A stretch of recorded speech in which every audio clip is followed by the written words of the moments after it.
तो आज मैं आपको एक ऐसे प्लेन क्रैश के बारे में बताऊंगा जिसकी सिर्फ कहानी को सुनकर आपके रोंगटे खड़े हो जाएंगे। और इन लोगों ने सरवाइव करने के लिए अपने ही फैमिली, फ्रेंड्स और रिलेटिव्स की बॉडीज को भी खाना शुरू कर दिया था। वीडियो में आगे बढ़ने से पहले आप वीडियो को लाइक और चैनल को सब्सक्राइब करना मत भूलना। तो ये कहानी शुरू होती है 12 अक्टूबर 1972 को। साउथ अमेरिका के उरुग्वे देश से एक चार्टर्ड प्लेन उड़ान भरता है और इसे उरुग्वे से चिली देश की राजधानी सैंटियागो में पहुंचना है। और इस प्लेन में ओल्ड क्रिश्चियन क्लब की एक रग्बी टीम बैठी है और उनकी मैच देखने जा रहे हैं उनके फैमिली मेंबर्स, रिलेटिव्स और फ्रेंड्स। इस प्लेन में टोटल 45 पैसेंजर्स बैठे हैं, जिसमें 40 पैसेंजर्स और 5 क्रू मेंबर है। ये फ्लाइट 3 घंटों में अपने डेस्टिनेशन तक पहुंच जाएगी, लेकिन रास्ते में बीच में आती है एंडीज की विशाल पहाड़ियां। हिमालय की पहाड़ियों के बाद सबसे ऊंची पहाड़ियां यही पाई जाती है और ये पहाड़ियां ही हमारे पैसेंजर्स के लिए एक भयानक मुसीबत बनकर खड़ी हो जाती है। 12 अक्टूबर को उस दिन एंडीज पर एक भारी तूफान आता है।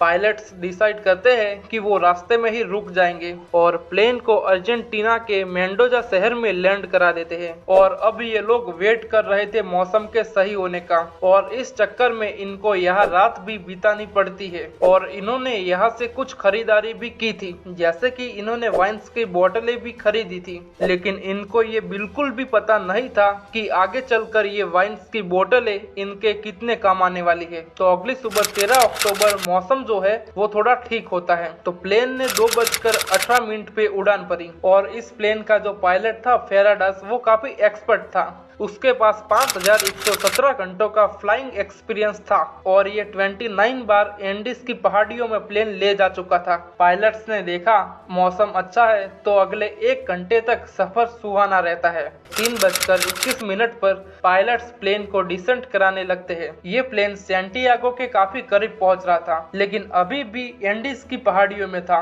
पायलट्स प्लेन को नीचे ला रहे थे। नीचे उतारते समय एक भयानक टर्बुलेंस देखने को मिलता है। ये प्लेन ऊपर नीचे हो रहा था और बादलों से गिर चुका था। अचानक से अलार्म बजने लगते हैं और वार्निंग लाइट भी जलने लगती है। रग्बी टीम के कुछ मेंबर्स मजाक बनाते हैं इस टर्बुलेंस का। जैसे ही प्लेन बादलों के बीच से निकलता है, पायलट्स देखते हैं कि उनके सामने एक बहुत बड़ी चट्टान है और वो अपनी मैक्सिमम पावर लगा देते हैं प्लेन को ऊपर की साइड ले जाने का। लेकिन अफसोस अब बहुत देर हो चुकी थी। ऊपर की साइड जाते हुए फ्लाइट का पीछे का हिस्सा पहाड़ी से टकरा जाता है और वो टूटकर अलग हो जाता है। प्लेन का पीछे का हिस्सा टूटने की वजह से प्लेन की पीछे की जो सीटें थी वो पैसेंजर्स के साथ ही पीछे हवा में उड़ जाती है और 3 पैसेंजर्स गायब हो जाते हैं। कुछ और सेकंड्स तक ये प्लेन ऊपर जाते रहता है और फिर अचानक से नीचे आता है और प्लेन का लेफ्ट विंग भी टूट जाता है। कुछ और पैसेंजर्स पीछे हवा में उड़कर नीचे गिर जाते हैं और अब सिर्फ प्लेन का फ्रंट पार्ट बचता है, जो सीधा जाकर ग्लेशियर में गिरता है और 350 किलोमीटर प्रति घंटे की रफ्तार से नीचे ग्लेशियर में स्लाइड करता रहता है और 700 मीटर नीचे आकर फाइनली एक और टकराव होता है। प्लेन पूरी तरह से तहस नहस हो जाता है। जो पैसेंजर सीटें थी वो फर्श से उखड़कर तुरंत बाहर आ जाती है। प्लेन के पायलट्स तुरंत मारे जाते हैं। को पायलट लागुरारा गंभीर रूप से घायल थे।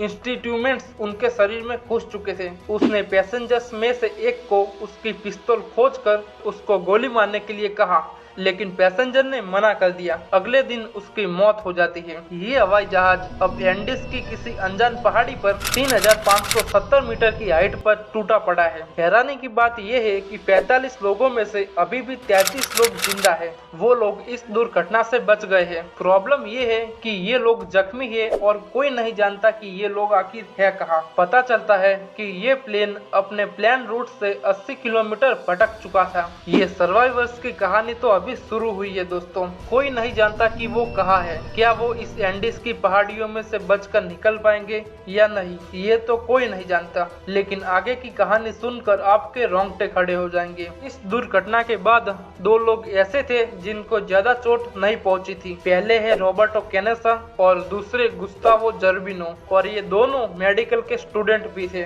तो ये दोनों काम पर लग जाते हैं ये देखने के लिए कौन कौन जिंदा बचा है और कौन घायल है। और कैसे उनकी मदद की जा सकती है। इनमें से एक पैसेंजर है नांदो पराडो, जिसके सिर में चोट आने की वजह से अब वो कोमा में है। जितना इनसे हो पाता है ये दो स्टूडेंट बचे हुए सर्वाइवर्स की मदद करते हैं। अब प्लेन क्रैश की वजह से सीटें फर्श से उखड़कर अलग हो गई थी और चारों तरफ सीटें पड़ी हुई थी और आपस में मिल गई थी। सामान भी सब इधर उधर बिखरा पड़ा था। तो ये लोग डिसाइड करते हैं कि जो भी लोग बेहोश है उन्हें पहले बाहर ले जाया जाए और प्लेन में थोड़ी जगह बनाई जाए, और जब जगह बन जाए तो उन्हें वापस अंदर ला दिया जाएगा। तो इन्होंने धीरे धीरे सारी जगह साफ करी और धीरे धीरे उन्हें अंदर प्लेन में आराम से लेटा दिया। अब ये जो 33 लोग बचे हैं वो बहुत श्योर थे कि आज जो प्लेन क्रैश हुआ है उसकी खबर तो आसपास हो गई होगी और आज रात की ही बात है और कल तो रेस्क्यू टीम उन्हें बचा लेगी। तो कैसे भी आज की रात काटनी है, लेकिन ऐसा सोचना ही इनकी सबसे बड़ी भूल थी। तो यहाँ पर ये लोग कोई प्लानिंग नहीं कर रहे थे, बस हेल्प का इंतजार कर रहे थे।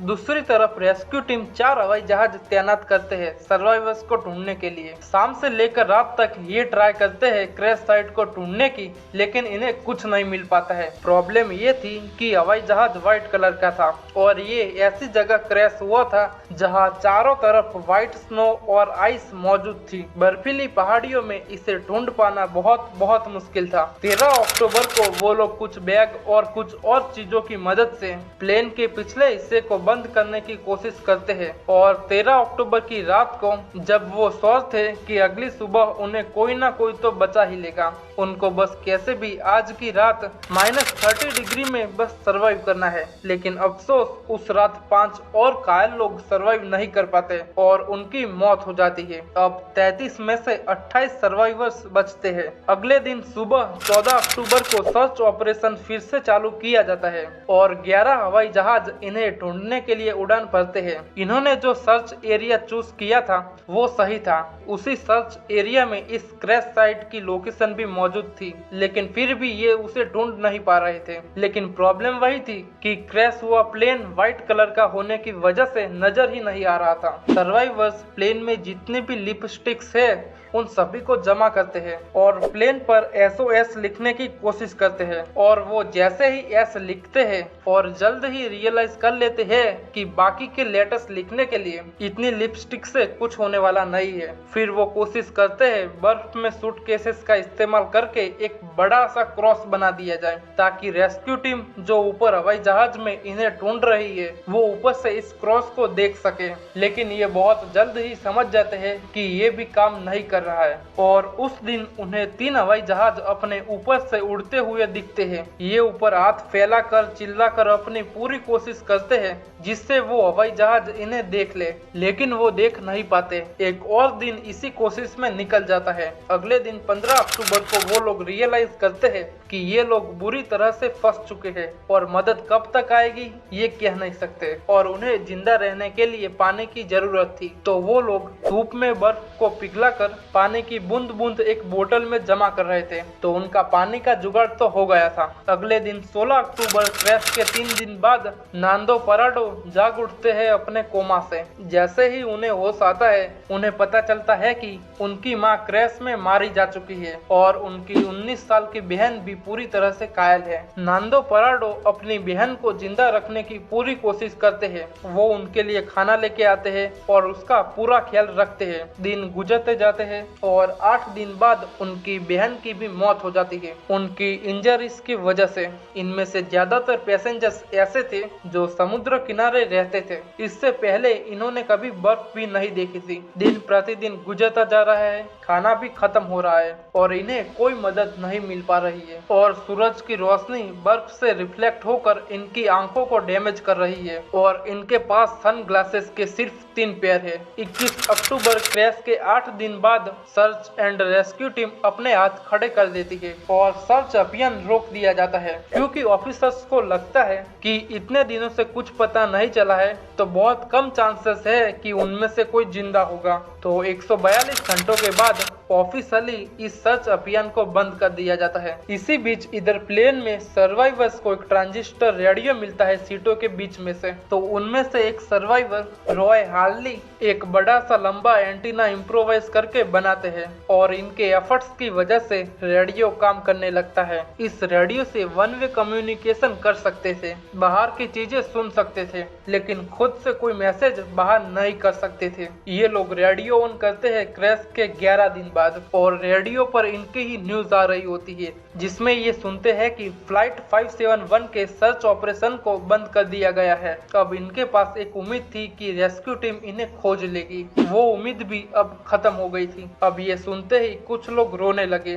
कुछ लोग भगवान से हाथ जोड़कर प्रार्थना करते हैं। इनमें से सिर्फ नांदो पराडो एक लौते थे जो कुछ भी रिएक्ट नहीं कर रहे थे, क्योंकि इनके दिमाग में ये कुछ तो प्लान कर रहे थे। अब क्रैश के 11वें दिन इन सर्वाइवर्स को खाने की कमी महसूस होने लगी। वैसे भी इनके पास शुरुआत में खाने के लिए कुछ ज्यादा था नहीं। इनके पास 8 चॉकलेट बार, जैम के 3 छोटे जार, मीट का एक डिब्बा, कुछ खजूर, कुछ कैंडी, कुछ बेर और वाइन्स की बोतलें थी। क्रैश के कुछ दिन बाद ही इन्होंने खाने को बचाने की पूरी कोशिश करते थे, हर दिन बस थोड़ा थोड़ा खाते थे। पराडो ने तो एक चॉकलेट मूंगफली को 3 दिनों तक खाया, लेकिन इस हद तक खाने को बचाने के बावजूद भी अब खाना बिल्कुल खत्म हो रहा था। 3570 मीटर की साइड पर कोई पेड़ पौधे नहीं थे और ना ही कोई जानवर थे जिन्हें मारकर खाया जा सके। 11वें दिन तक खाना पूरी तरह से खत्म हो चुका था और कुछ लोगों ने तो प्लेन के पार्ट्स को खाने की कोशिश भी की, जैसे कि सीटों के अंदर लगे कॉटन को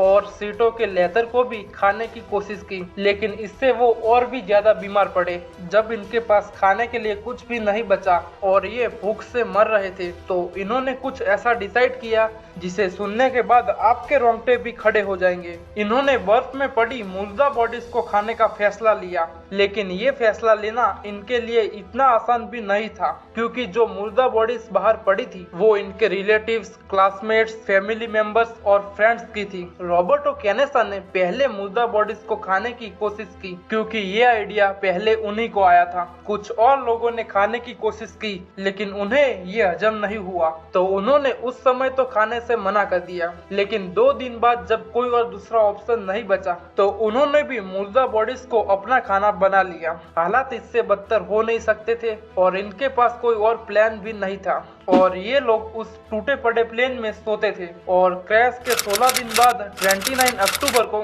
कुदरत ने इनको एक और झटका दिया। जब ये सो रहे थे तो अचानक से एक बहुत बड़ी गरजती हुई आवाज उन्हें सुनाई देती है। पता चलता है कि पहाड़ से बर्फ का एक मोटा हिस्सा गिरकर आ रहा है। ये एवलांच इतनी जोर से आया कि इस प्लेन के टुकड़े में भारी मात्रा में बर्फ भर जाती है। 8 लोग बर्फ के अंदर दबते हैं, जिसकी वजह से वो सांस नहीं ले पाते हैं और उनकी मौत हो जाती है। अब बचे 19 सर्वाइवर्स। अभी ये 19 लोग भी प्लेन के एक छोटे से हिस्से में बैठे हैं। पराडो एक मेटल पोल का इस्तेमाल करते हैं, जिससे वो बर्फ के अंदर एक होल बना सके। कड़ी मेहनत के 2 दिन बाद वो होल बनाते हैं और बाहर निकलते हैं और देखते हैं बाहर भारी तूफान चल रहा होता है, तो वो वापस से अंदर प्लेन में चले जाते हैं। 3 दिन बाद ये सभी बाहर आ जाते हैं जब मौसम साफ होता है और ये रियलाइज करते हैं कि इन्हें कोई भी बचाने आने वाला नहीं है और ऐसे ही बैठे रहेंगे तो सभी लोग मारे जाएंगे। और उन्होंने डिसाइड किया कि उन्हीं में से कोई पहाड़ी से बाहर जाए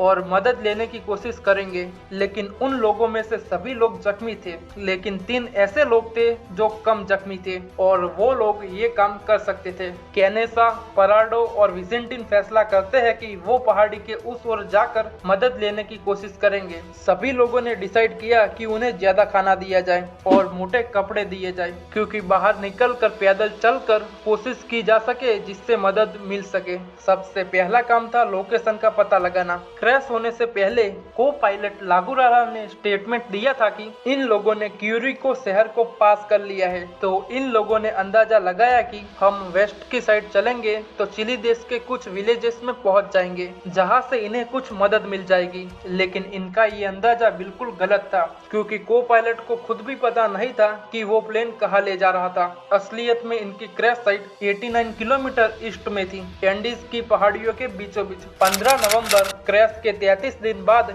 ये लोग निकल जाते हैं मदद ढूंढने के लिए। चलते चलते शाम होने लगती है कि तभी इनकी नजर प्लेन के टुकड़े पर पड़ती है। ये वही टुकड़ा है जो क्रैश के टाइम प्लेन से अलग हो गया था। जब वो उस प्लेन के टुकड़े के पास जाते हैं तो उन्हें उसमें से खाने के लिए बहुत सी चीजें मिलती है, जैसे कि चॉकलेट का एक डिब्बा, 3 मीट पैटीज, रम की बोतल, कॉमिक किताबें, कुछ कपड़े, सिगरेट और कुछ दवाइयाँ भी मिलती है और साथ ही सूटकेसेस भी मिलते हैं। आज की रात उन्होंने इसी प्लेन में गुजारने का फैसला किया। पिछले कुछ दिनों में उनके लिए आज की ये रात काफी अच्छी रही। प्लेन के पिछले हिस्से में उन्हें एक बैटरी मिली। उन्होंने सोचा क्यों ना इस बैटरी को प्लेन के मेन बॉडी के पास ले जाया जाए और उसमें लगी कम्युनिकेशन डिवाइस को चालू किया जाए और कोई मदद बुलाई जाए। लेकिन बैटरी का वजन 24 kg था, तो इतनी भारी बैटरी को इतनी कमजोर हालात में प्लेन के मेन बॉडी तक ले जाना संभव नहीं था। फिर उन्होंने सोचा क्यों ना मेन बॉडी से उस कम्युनिकेशन डिवाइस को निकाल कर यहाँ लाया जाए और फिर चालू किया जाए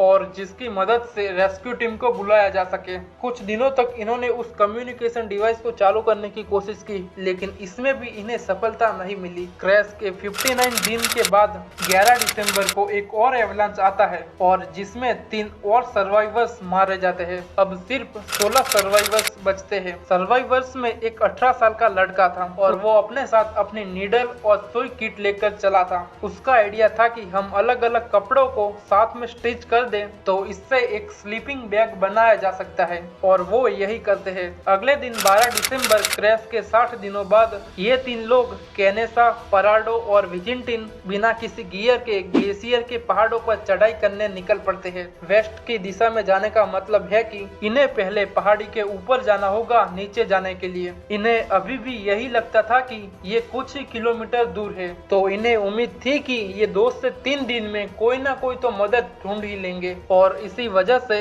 इन्होंने 2 से 3 दिनों का ही खाना लिया होता है। तो इन्होंने जो स्टिच करके स्लीपिंग बैग बनाया था वो रात को काम आता है और दिन को ये धीरे धीरे पहाड़ियाँ चढ़ते चले जाते हैं। ये तीनों उस स्लीपिंग बैग में जितना करीब होकर सोया जा सके उतना करीब होकर सोते थे और सूरज के निकलते ही चलना शुरू कर देते थे। ऐसे धीरे धीरे ये चलते गए और चौथे दिन इन्हें रियलाइज हुआ कि इनका अंदाजा कितना गलत था।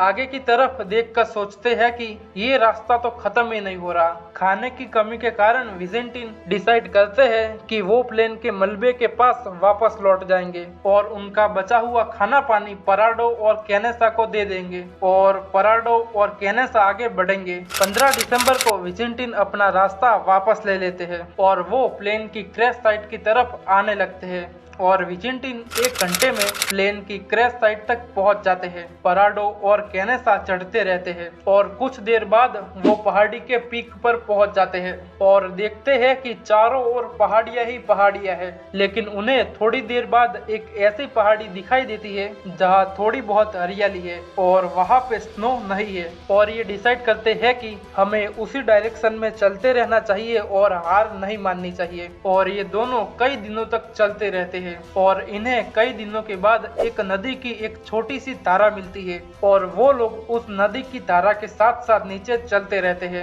और लगातार 9 दिनों तक चलने के बाद 20 दिसंबर 1972 को नदी के दूसरे किनारे पर गाय दिखाई देती है। तो इसको देखकर ये बहुत ही ज्यादा खुश हो जाते हैं और सोचते हैं कि यहाँ पर जरूर कोई मदद मिल जाएगी और यहाँ पर जरूर कोई ना कोई इंसान तो आता जाता रहता होगा। अब थोड़ी देर वेट करने के बाद इनको नदी के उस पार 3 लोग घोड़े पे दिखाई देते हैं। पराडो चिल्लाते हैं लेकिन उनकी आवाज उनको सुनाई नहीं देती है क्योंकि नदी का शोर इतना ज्यादा होता है कि एक ओर से दूसरी ओर कोई आवाज सुन पाना नामुमकिन था। लेकिन उन 3 लोगों में से एक ने कैनेसा और पराडो को देख लिया और उसने कहा टुमारो। ये सुनकर कैनेसा और पराडो डिस्कस करने लगे। उन्होंने सोचा कि वो कल आएगा तो वो उसका बेसब्री से इंतजार करने लगे। अगले दिन वो आदमी दोबारा आता है और अपने साथ पेन और पेपर भी लाया था और वो पेन और पेपर कैनेसा और पराडो की साइड फेंकता है और इसमें लिखा हुआ होता है व्हाट डू यू वांट। इधर पराडो को पहली बार अपना मैसेज दुनिया तक पहुंचाने का मौका मिलता है तो वो लिखते हैं I come from a plane that fell in the mountains. मैं यूरुग्वे से आया हूँ। पराडो ने जो कुछ भी उस संदेश में लिखा वो आपको स्क्रीन पर दिख रहा होगा, आप चाहे तो इसे पढ़ सकते हो। इतना लिखकर वापस नदी के दूसरे किनारे ये पेपर पत्थर में लपेट कर फेंकते हैं और जब उस विलेजर ने इसको पढ़ा तो वो हैरान हो गया, लेकिन उसे पता था कि कई दिनों पहले एक प्लेन एंडीज की पहाड़ियों में लापता हो गया था। उसने उन्हें इशारा किया कि मैं समझ गया, और वो एक ब्रेड का टुकड़ा फेंकते हैं नदी के उस पार, और ये लगातार 10 घंटे तक घोड़े पर बैठकर वेस्ट की डायरेक्शन में भागने लगते हैं। फाइनली जब ये सबसे करीब के शहर में पहुंचते हैं तो ये सारी बातें आर्मी कमांड को बताई जाती है, जो सैंटियागो में मौजूद आर्मी के हेडक्वार्टर को इन्फॉर्म करते हैं। इसी बीच एक किसान पराडो और केनेसा को घोड़े पर बैठाकर एक विलेज में ले जाता है, जहां पर फाइनली इन दोनों को थोड़ा आराम मिलता है। पता चलता है कि अपनी उम्मीद के बल पर इन्होंने पिछले 10 दिनों में 61 किलोमीटर पैदल चलकर हाइकिंग की थी। केनेसा अपना आधा वेट लूज कर चुके थे और इनका वजन सिर्फ 44 केजी था। जैसे ही इनकी कहानी के किस्से सबको पता चलते हैं कि ये तुरंत ही इंटरनेशनल न्यूज बन जाती है। चिली एयरफोर्स 3 हेलीकॉप्टर भेजती है ताकि वो पैसेंजर्स को जल्द ही रेस्क्यू कर ले। ऑफिसर्स पराडो और केनेसा से क्रैश साइट की लोकेशन के बारे में पूछते हैं, लेकिन केनेसा और पराडो कहते हैं कि हम खुद साथ चलकर आपको क्रैश साइट की लोकेशन दिखाएंगे। 22 दिसंबर 1972 क्रैश के 70 दिनों के बाद फाइनली पराडो और केनेसा की मदद से 2 हेलीकॉप्टर क्रैश साइट पर पहुंचते हैं, बचे हुए सर्वाइवर्स की जान बचाने के लिए। टोटल यहाँ 16 सर्वाइवर्स रेस्क्यू किए जाते हैं। इनकी हालत बहुत बुरी थी, लेकिन सभी लोग रिकवर हो जाते हैं और इस क्रैश के बाद 16 लोग ही सर्वाइव कर पाते हैं। इनकी ये कहानी दिल दहला देने वाली कहानी थी। इनकी कहानी से ये सीखने को मिलता है कि अगर नीयत साफ हो और अगर आप हिम्मत नहीं आते हो तो आप अपने जीवन में कुछ भी कर सकते हो। ऐसे और भी वीडियोस देखने के लिए वीडियो को लाइक और चैनल को सब्सक्राइब कर देना। मैं आपसे मिलता हूँ एक और नई वीडियो में, तो तब तक के लिए बाय बाय।